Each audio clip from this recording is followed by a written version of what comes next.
हर साल बहुत से कपल अनप्लान्ड प्रेगनेंसी का शिकार होते हैं, सिर्फ इसलिए क्योंकि उन्हें सही कॉन्ट्रासेप्टिव मेथड का पता नहीं होता। शादी के बाद सबसे कॉमन सवाल जो किया जाता है वो ये है कि अभी हमें बेबी नहीं चाहिए, तो क्या करें? आज मैं आपको इसका सिंपल सॉल्यूशन बताने वाली हूँ। गलत कॉन्ट्रासेप्टिव मेथड यूज़ करना आपकी हेल्थ के लिए नुकसानदेह हो सकता है, इसलिए आज मैं आपको सही और सेफ ऑप्शन बताने वाली हूँ। फैमिली प्लानिंग मेथड, जिसे पैदाइश पर काबू पाने वाले यानी बर्थ कंट्रोल मेथड के नाम से भी जाना जाता है। सबसे इम्पोर्टेंट चीज़ जिसका जानना ज़रूरी है कि फैमिली प्लानिंग मेथड क्यों ज़रूरी है। ये गैर ज़रूरी हमल को रोकता है, यानी अनप्लान्ड प्रेगनेंसी से बचाता है।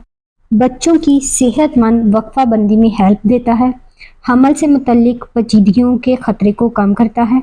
अफराद को अपनी तुलीदी सेहत से मुतल्लिक फ़ैसले करने का इख्तियार देता है। कुछ कॉन्ट्रासेप्टिव मेथड जिनसी तौर पर मुंतकिल होने वाले इन्फेक्शन यानी कि सेक्सुअली ट्रांसमिटेड डिजीज़ से भी तहफ़्फ़ुज़ फराहम करता है। फैमिली प्लानिंग या बर्थ कंट्रोल के कई इकसाम हैं। इसे 4 डिफरेंट तरीक़ों पे डिवाइड किया जाता है। एक होते हैं शॉर्ट टर्म मेथड, दूसरे होते हैं लॉन्ग टर्म मेथड और तीसरे होते हैं मुस्तकिल यानी परमानेंट मेथड, और चौथे नंबर पे आ जाता है एमरजेंसी तरीके। सबसे पहले बात करते हैं शॉर्ट टर्म कॉन्ट्रासेप्टिव मेथड के बारे में। इसमें हमारे पास आ जाती हैं ओसीपीज यानी ओरल कॉन्ट्रासेप्टिव पिल्स के नाम से गोलियां आती हैं, जो कि रोज़ाना ली जाती हैं विदाउट एनी गैप, यानी आपने रोज़ाना ओसीपीज को बिला नागा इस्तेमाल करना है। पिल्स का दुरुस्त इस्तेमाल बहुत ज़्यादा फ़ायदेमंद है। दूसरे नंबर पे आ जाते हैं इंजेक्टेबल्स। ये इंजेक्शन हर 1 से 3 माह बाद लगाए जाते हैं, बहुत ज़्यादा फ़ायदेमंद हैं और वापस पलटने वाला तरीका है। तीसरे नंबर पे पैचेस आ जाते हैं, जिल्द पर चिपकाया जाता है और हफ्तावार तब्दील किया जाता है। चौथे नंबर पर वजाइनल रिंग आती हैं। पाँचवें नंबर पे आ जाता है कॉन्डम, जो कि हमल और जिनसी बीमारियों से तहफ़्फ़ुज़ फराहम करते हैं। अब बात करते हैं लॉन्ग टर्म मेथड के लिए, जो लंबे अरसे के लिए कॉन्ट्रासेप्टिव मेथड के तौर पे इस्तेमाल किए जाते हैं। नंबर 1 पे है आईयूडी यानी इंट्रा यूट्राइन डिवाइसेस। आईयूडी बच्चादानी में रखा जाने वाला एक छोटा आला है जो 5 से 10 साल तक के लिए फ़ायदेमंद रहता है। सेकंड नंबर पे आ जाता है इम्प्लांट। एक छोटी सी मैच स्टिक जैसी रोड होती है जो कि बाजू यानी आर्म के नीचे स्किन के अंदर लगाई जाती है, और ये लॉन्ग टर्म प्रेगनेंसी से बचाव के लिए बहुत ज़्यादा इफेक्टिव है। इम्प्लांट काम कैसे करता है? ये हार्मोन यानी प्रोजेस्टेरोन को रिलीज़ करता रहता है, ओवुलेशन को रोकता है यानी अंडा बनने से रोकता है, सर्वाइकल म्यूकस को गाढ़ा करता है जिससे स्पर्म अंदर नहीं जाता। इस तरह प्रेगनेंसी होने के चांसेस बहुत कम हो जाते हैं। परमानेंट फैमिली प्लानिंग मेथड के 2 तरीके हैं। एक है ट्यूबल लाइगेशन यानी फीमेल्स की नसबंदी। एक सर्जिकल अमल है जिसमें फ्लोपियन ट्यूब्स को बंद कर दिया जाता है। सेकंड में मर्दों की नसबंदी है जिसे वजेक्टमी कहा जाता है। ये एक छोटा सा सर्जिकल प्रोसीजर है जिससे मेल्स के स्पर्म को खारिज होने से रोका जाता है। चौथे नंबर पे आ जाता है emergency contraceptive method. Emergency contraceptive method में ईसीपीज यानी इमरजेंसी कॉन्ट्रासेप्टिव पिल्स का इस्तेमाल किया जाता है। ये पिल्स गैर महफूज जिनसी ताल्लुक के बाद 72 घंटों के अंदर यानी 3 दिन के अंदर ली जा सकती है।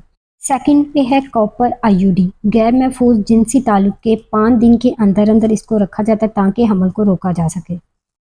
सबसे इम्पॉर्टेंट चीज़ जो अक्सर पेशेंट ये सवाल करते हैं कि मेरे लिए कौन सा कॉन्ट्रासेप्टिव मेथड बेहतर है। आपकी एज, हेल्थ और तर्ज ज़िंदगी को सामने रखते हुए ये आप खुद डिसाइड करेंगे कि आपने कौन सा कॉन्ट्रासेप्टिव मेथड यूज़ करना है। किसी डॉक्टर से मशवरा ज़रूर करें ताकि आपके लिए बेहतरीन ऑप्शन का तयन किया जा सके। कॉन्ट्रासेप्टिव मेथड के बारे में कुछ आम गलतफहमियाँ। नंबर 1 पे कॉन्ट्रासेप्टिव मेथड से बांझपन यानी इनफर्टिलिटी का सबब बनता है, जबकि हकीकत ऐसी नहीं है। ज़्यादातर कॉन्ट्रासेप्टिव मेथड वापस पलटने वाले होते हैं और मुस्तकबिल में होने वाली प्रेगनेंसी पर असर नहीं डालते। दूसरी बड़ी गलतफहमी कि कॉन्डम फ़ायदेमंद नहीं होता। हकीकत में अगर इसे सही तरीके से इस्तेमाल किया जाए तो कॉन्डम हमल और जिनसी बीमारियों से महफूज रखने में इंतहाई फ़ायदेमंद है। तीसरी बड़ी गलतफहमी आईयूडी सिर्फ इन ख्वातीन के लिए है जो पहले ही माँ बन चुकी हैं, जबकि ऐसा नहीं है। आईयूडी हर उम्र की ख्वातीन के लिए फ़ायदेमंद है, चाहे वो पहले माँ बनी हो या ना बनी हो।